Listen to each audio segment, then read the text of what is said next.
Pernah gak sih kamu sayang banget sama seseorang, kasih semuanya, perhatian, waktu, bahkan hati kamu, tapi di akhir kamu cuma dianggap cadangan? Aku pernah, dan ini ceritaku tentang cinta yang salah arah dan luka yang gak kelihatan, tapi dalam banget. Halo, aku cuma remaja biasa, tapi kisah ini mungkin juga kamu rasain. Cerita tentang cinta pertama dan pengkhianatan pertama, yang berjudul Aku Diselingkuhin Tapi Malah Aku Yang Minta Maaf.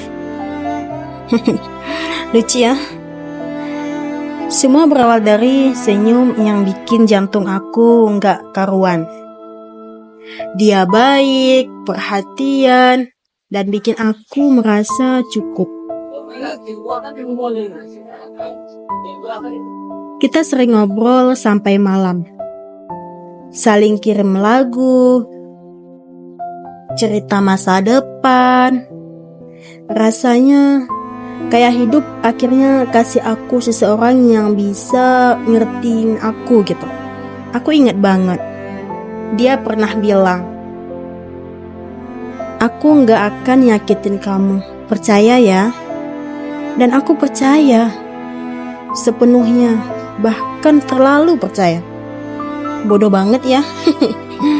Tapi pelan-pelan semuanya berubah. Dia mulai sering sibuk, chat aku dibales lama, kadang cuman ya oke, nanti. Aku mikir mungkin dia lagi capek. Dan pada saat itu aku masih positive thinking, mungkin lagi banyak tugas gitu. Link aku bilang ada yang aneh gitu. Dia sering tiba-tiba off pas aku ajak video call. Story Instagramnya gak lagi bisa aku lihat. Tapi teman aku bilang dia masih aktif update. Dan disinilah intuisi seseorang yang terlalu sayang mulai diuji. Sampai suatu malam teman aku kirim foto, dia lagi jalan sama cewek lain, tangan-tangan. Dan yang paling sakit, itu cewek satu sekolah sama aku.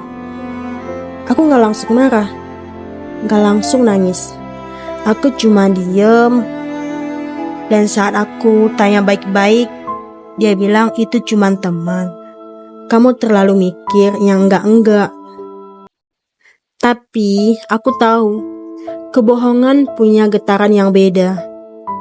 Dan akhirnya dia mengaku, maaf, aku gak bermaksud nyakitin kamu.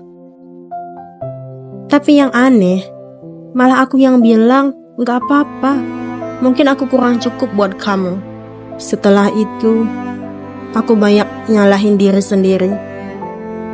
Mungkin aku gak secantik dia, mungkin aku terlalu sayang.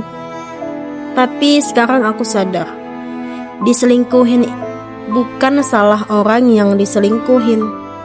Diselingkuhin adalah pilihan orang yang gak tahu cara menghargai. Aku ngerasa bodoh. Tapi dari rasa bodoh itu aku mulai belajar.